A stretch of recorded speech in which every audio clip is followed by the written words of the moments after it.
Olá, queridos médicos veterinários, parceiros do Ouro Fino, bem-vindos ao nosso Ouro Fino Petcast.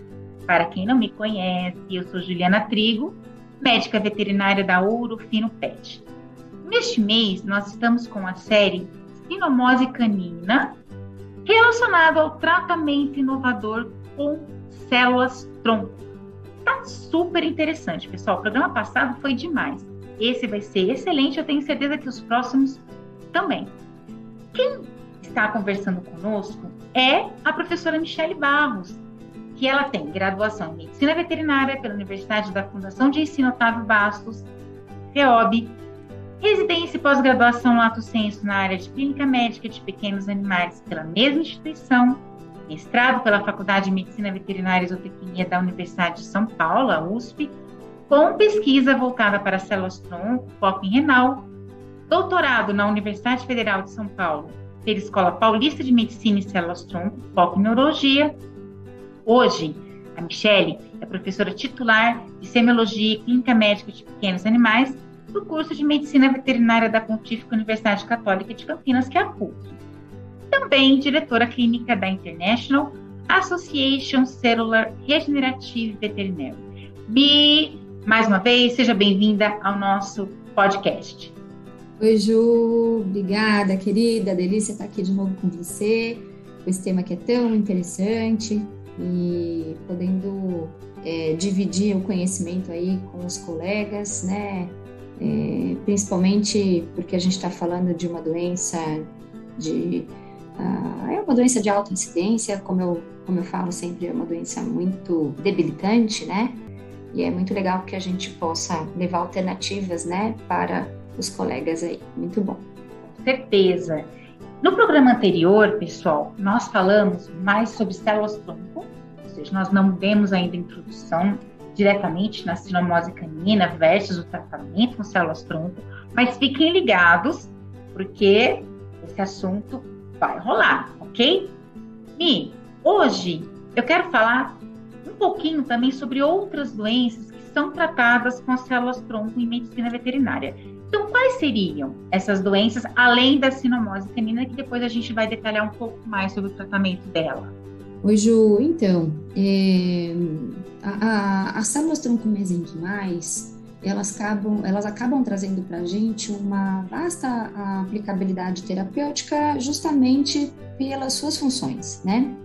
Então, a gente comentou anteriormente que elas, terapeuticamente, conseguem ter aí uma certa ação de contribuição de regeneração de um tecido, né, de alguns tecidos especificamente, e exerce aquele efeito parácrino, né, secretando todas aquelas moléculas, né, citocinas, com ação anti-inflamatória, fatores de crescimento. E esse efeito parácrino é que nos permite pensar na utilização das células para várias doenças. Esse efeito parácrino, Ju, essa ação imunomodulatória, quando a gente fala principalmente de ação, por exemplo, imunossupressora, né? Toda vez que a gente pensa numa doença autoimune e que a gente precisa imunossuprimir esse paciente, né, utilizar qualquer droga imunossupressora, a gente pode pensar na ação das células, porque as células fazem essa ação imunossupressora, e isso, como eu comentei também, é uma situação bem comprovada por vários artigos científicos, tanto in vivo quanto in vitro, né? Quando a gente reconhece que essas células conseguem ter ação anti-inflamatória, então, quando eu falo de doenças como, por exemplo, a osteoartrose, né, eu posso e devo pensar na utilização das células, por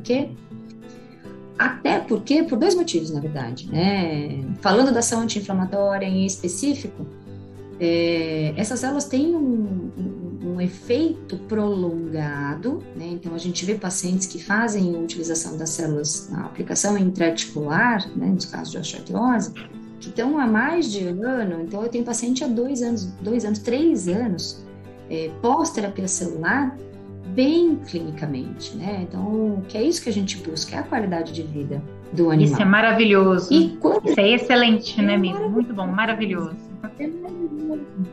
E o ganho disso, Ju, o que eu acho que é muito bacana, é que você tem um efeito prolongado e você não tem os efeitos colaterais das medicações tradicionais. Isso é importante, né? Então, embora a gente tenha a aplicabilidade, né, dos anti-inflamatórios aí, né, de uma maneira geral, a gente sempre deve pensar na questão dos efeitos colaterais e as células, elas não trazem esses efeitos colaterais.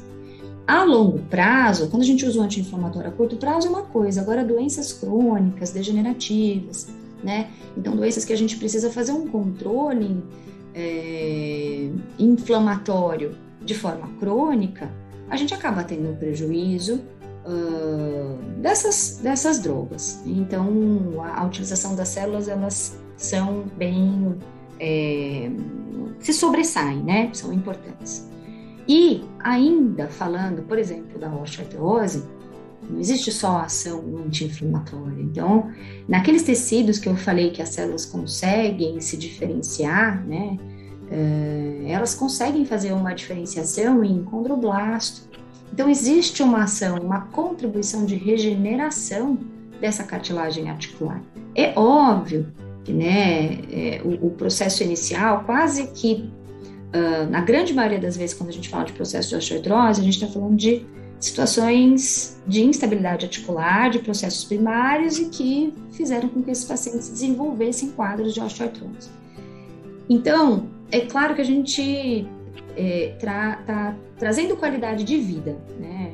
É importante identificar a causa de base, tentar controlar ou remover esse problema, essa causa inicial. Mas essa contribuição, por exemplo, de diferenciação celular aí na regeneração, né, nessa cartilagem articular, ela é ótima, porque por mais que a gente tenha um processo incitante, perpetuante, né, numa estabilidade articular, por exemplo, a gente, por exemplo, perde, mas ganha. Entende o que eu estou querendo dizer? Uhum. Então, essa ação de contribuição de regeneração, a própria ação anti-inflamatória, a própria ação anti-apoptótica, né? Então, a apoptose, a morte natural das células, elas vão ocorrer, né? Sempre vão ocorrer, obviamente, mas frente a uma injúria, essa apoptose é acelerada. E esses fatores todos de crescimento e outras citocinas agem fortemente trazem uma ação forte, uma ação antiapoptótica, né? E retarda esse processo, muitas vezes crônico e degenerativo. Então, eu vejo bastante indicação e o benefício dos pacientes a longo prazo. Falando em outras doenças, né, a ceratoconjuntivite seca, por exemplo, de novo, a gente está falando da ação imunomodulatória. Então, pacientes que têm uma ceratoconjuntivite seca autoimune, né, que respondem bem a drogas imunomodulatórias, né, então ciclosporina e tacrolimus, pimecrolimus e afins, vão e tendenciam sim a responder muito bem à utilização das células por conta dessa ação imunomodulatória. E aí, Ju, o caminho é gigantesco, né? Então, quando a gente conhece o mecanismo de ação das células, a aplicabilidade é vasta. Então, osteoartrose, ceratoconjuntivite seca, a sequela neurológica de sinomose, com resultados também bem bacanas, até porque a gente não tem outras alternativas tão responsivas como as células se mostram ser, né? Outras doenças de fundo degenerativo, enfim, dentro da ortopedia, dentro da dermatologia, dentro da oftalmologia, dentro da urologia. Então, são muitas possibilidades. Imagino, e olha que interessante quando a gente pensa em todos esses efeitos das células tronco, o que esses efeitos podem trazer de benefício em várias dessas doenças, como você comentou, certo, Mi? Muito bem. E aí, já entrando um pouco em sinomose, acredito que seria interessante também nós comentarmos sobre as outras doenças. Como que é a via de aplicação das células-tronco para cada uma delas, Mi? Ô, Ju, a via de aplicação vai depender da doença, né? A gente tenta entregar as células o mais próximo da lesão possível, porque quando a gente faz a aplicação via sistêmica, a gente sempre pensa numa biodistribuição dessas células para outros tecidos. O que demanda a biodistribuição dessas células, por exemplo, numa aplicação sistêmica, é a inflamação que aquele tecido tem. Então, onde eu tenho inflamação, essas células vão ser guiadas, vão sofrer um processo quimiotático, que a gente chama, né? Que é muito semelhante, ou na verdade é igual ao que os leucócitos fazem para viajar de um lugar para o outro, né? Que é um processo de transmigração endotelial.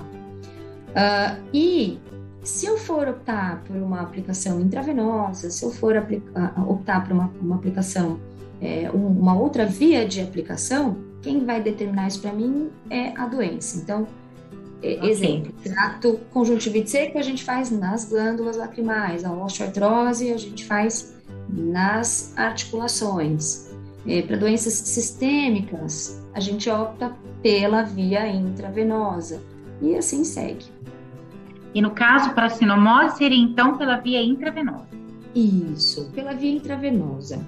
Eu acho que é legal até comentar isso, porque alguns colegas até me questionam, se eu falar assim, poxa vida, né, você está falando que precisa entregar o mais próximo da lesão possível, nós estamos falando de uma lesão neurológica, você vai aplicar células via intravenosa. Bom, eu trabalhei meu doutorado com sequela neurológica de sinomose, né, e eu trabalho há bastante tempo, né, eu trabalho desde 2007 com terapia celular. Todos os pacientes que eu tratei até hoje, com grande êxito, inclusive na resposta clínica, falando especificamente de sequela neurológica de sinomose, eu apliquei via intravenosa. Primeiro, porque vários estudos dentro da medicina humana, em pacientes com esclerose múltipla e outras doenças neurodegenerativas, com fundo desmielinizante muito parecido com o que fisiopatologicamente o vírus da sinomose faz com os nossos pacientes, embora com etiologias diferentes, que a gente tem um ganho clínico, que essas células atravessam a barreira hematoencefálica e que eu não preciso colocar o paciente num risco anestésico, fazer uma punção, exatamente, né, num espaço epidural, ou seja, não, se eu for pensar que eu faço um protocolo de 3, às vezes 4 aplicações, são 3, 4 anestesias, 3, 4 acessos, então assim, risco de você levar a contaminação, e sim, vários riscos. Eu não vejo, sinceramente, necessidade, até porque os resultados que eu obtenho desses pacientes são muito bons utilizando a via intravenosa, então eu prefiro minimizar risco e utilizar a via intravenosa. Perfeito, Mi. Pessoal, olha, eu estou aprendendo muito hoje, eu tenho certeza que vocês também. Mi, mais uma vez, muito obrigada por compartilhar tanto conhecimento com a gente. Semana que vem a gente está junto de novo, certo? Agradeço. Estamos sim, Ju. Eu que agradeço mais uma vez aí. Estamos juntos. E falando em conhecimento, você, médico veterinário, precisa conhecer a nossa nova plataforma de ensino, que é o Ayuse Saber. Vai lá, faz teu cadastro, e você vai encontrar vários assuntos técnicos, não somente técnicos, mas sobre gestão, marketing, e eu tenho certeza que vocês vão gostar muito de todo o conteúdo que nós oferecemos ali na nossa plataforma Ayuse Saber. Além disso, nos sigam em nossas redes sociais, nós temos perfis no Instagram, no Facebook, TikTok, o endereço é @ourofinopet. Colegas veterinários, até o nosso próximo podcast. Semana que vem.